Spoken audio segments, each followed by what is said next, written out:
Madame, Monsieur, merci de nous retrouver sur la chaîne de télévision panafricaine Afrique Média et surtout merci pour votre fidélité. Monsieur Béranzin et Boutir, bonjour et bienvenue. Bonjour, cher aîné. Aujourd'hui, j'ai envie de dire bonjour, cher aîné, parce que je suis très content de te retrouver enfin, en vrai, dans le réel. Et tu es aussi charismatique que quand on est en émission depuis Zoom. Madame, Monsieur, vous avez compris, c'est un voir, c'est un visage qu'on ne vous présente plus. C'est l'un des grands piliers panélistes de la chaîne de télévision panafricaine Afrique Média, presque sur tous nos plateaux, sur toutes nos émissions, avec des grandes contributions. Lui, c'est Béranzin et Boutir, un activiste et un grand analyste. C'est avec un énorme plaisir que nous vous retrouvons ici, au cœur du sommet, deuxième sommet Russie-Afrique, ici à Saint-Pétersbourg. Alors, vous prenez part à ce sommet. Dites-nous, Béranzin et Boutir, pour vous, quel est l'intérêt d'une telle rencontre entre le continent africain, très bien représenté, avec la Russie? Vous savez, les intérêts sont multiples, que ce soit dans le domaine économique,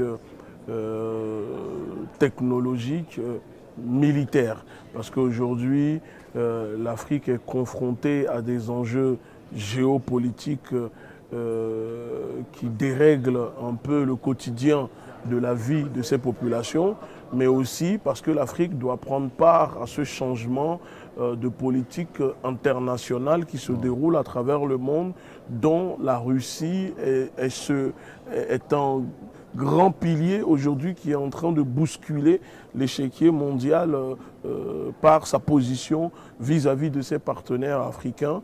Et donc je suis très ravi d'avoir été invité par les autorités pour, en tant que président de l'organisation internationale, la Ligue de défense noire africaine et porte-parole de la confrérie des frères panafricains.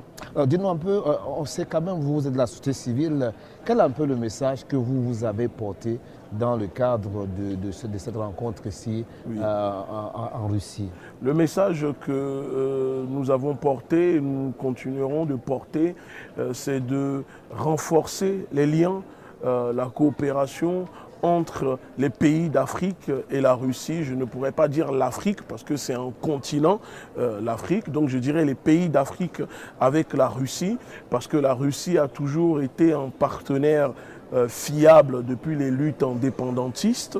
On a vu les résultats, là où d'autres pays comme la France, l'Angleterre coupaient les têtes des Africains. On peut parler du cas du Cameroun, où on génocidait des peuples au Cameroun, où la Russie soutenait les indépendantistes au Cameroun. Donc l'histoire des pays africains et la Russie, c'est une histoire très profonde, mais qui aujourd'hui dérange parce qu'elle met en lumière le visage ténébreuse des pays impérialistes comme la France, les États-Unis, la Grande-Bretagne, ce que j'appelle ces pays impérialistes qui veulent continuer à étouffer les Africains en enfonçant des cailloux dans la gorge des Africains tout en leur demandant de respirer. Donc c'est ce que nous disons à la Russie, qu'il faut renforcer les partenariats, il faut continuer d'écouter les Africains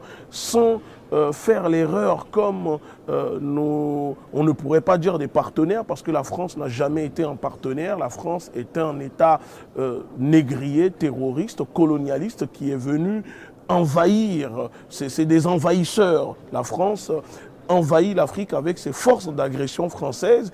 Donc il faut qu'on arrête de parler de partenariat, de partenaires. La France n'a jamais été un partenaire de l'Afrique. La France est un pays envahisseur qui a envahi l'Afrique. La Russie n'a pas pour mission, n'a pas pour objectif et n'a jamais eu l'intention de procéder pareil que la France parce que la Russie a tout ce qu'il faut dans son sous-sol.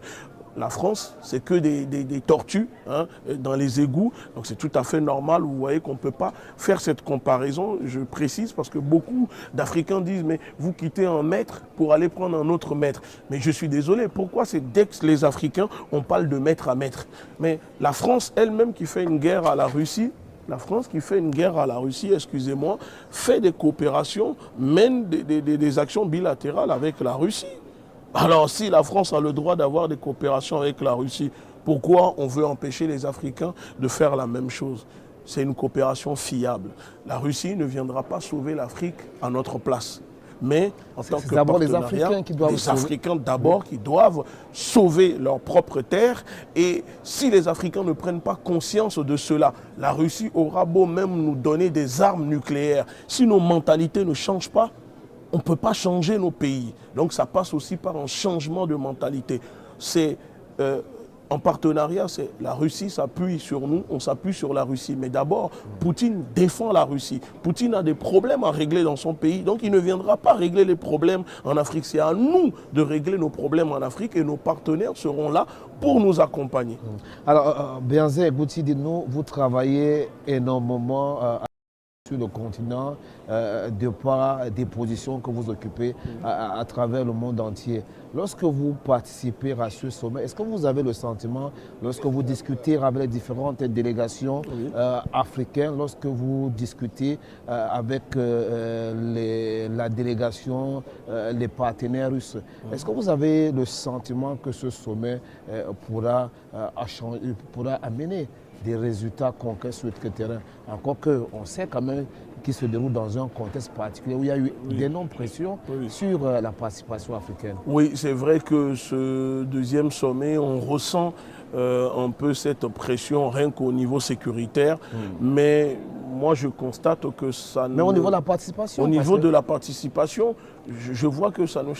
Les gens sont là et on voit qu'il y a beaucoup de choses. Parce que quand la France... Est-ce que vous êtes au courant que certains chefs d'État ont été découragés pour faire... Oui, mais c'est ce que j'allais dire. C'est ça qu'on appelle aujourd'hui cette pression que ces pays agresseurs qui sont la France, qui est elle-même une colonie américaine, parce que les politiciens français sont des cireurs de bottes de Joe Biden. Donc quand le maître américain tape du poing sur la table, l'esclave français ne peut que suivre. Donc on met la pression à ces chefs d'État. Mais ce que j'apprécie avec les Russes, c'est ce qu'ils nous disent et c'est ce qu'ils font, c'est qu'ils disent, vous savez, nous on ne veut pas que les Africains prennent nos problèmes. On est assez grand, assez adulte, on a tout ce qu'il faut pour nous défendre. Et si on met la pression à des pays, à des chefs d'État africains, nous comprenons cela, mais on ne les pousse pas à prendre des risques. Vous voyez, ça veut dire contrairement aux autres où quand il y a un partenariat, ils disent parce que je suis partenaire, tu ne parles pas avec X, tu ne dois pas être... Mais la Russie, ce n'est pas le cas. Ça ne dérange pas la Russie que demain le Cameroun, qui est partenaire de la Russie, puisse aller être partenaire des Américains. Parce que c'est la qualité du partenariat, de la coopération que la Russie va fournir ou que les États-Unis vont fournir, c'est ça qui fera la différence. Et c'est ça qu'eux, ils ne comprennent pas. Donc aujourd'hui, la Russie fournit de la qualité en matière de partenariat, que ce soit militaire, parce que quand les pays ont besoin, elle ne dit pas, attendez, hop, baguette magique, je vous fais débarquer 400 soldats pour venir occuper vos terres, et pendant qu'on vous égorge, ils n'ont dit, on vous envoie les armes, on vous envoie ce qu'il faut, battez-vous, parce que c'est vos terres, c'est à vous de vous battre. C'est ça que nous apprécions avec le partenariat avec la Russie. Et les délégations qui sont là, quand nous discutons avec eux, c'est la même mentalité. Ce sont des gens qui échangent, qui veulent, comment dire, renforcer ces liens avec l'Afrique. Et franchement, je trouve que c'est plutôt sympa et il faut appuyer et soutenir cela. Alors, tout heureux de parler ainsi, ça veut dire que dans le cadre de cette rencontre ici à Saint-Pétersbourg, vous personnellement, vous attendez certainement des grands résultats.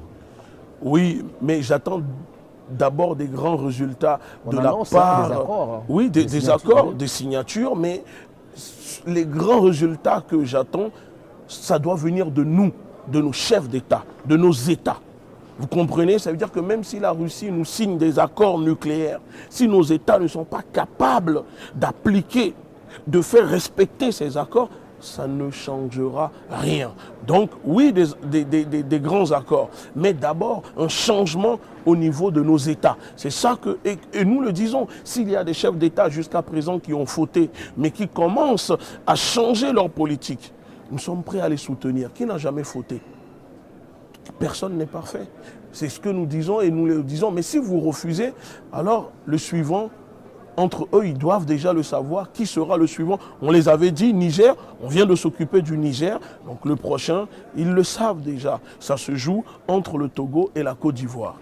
Merci beaucoup à vous, Ngouti Béhanzé. On va sortir peut-être par ce petit message venant de vous. Afrique Média, le monde c'est nous.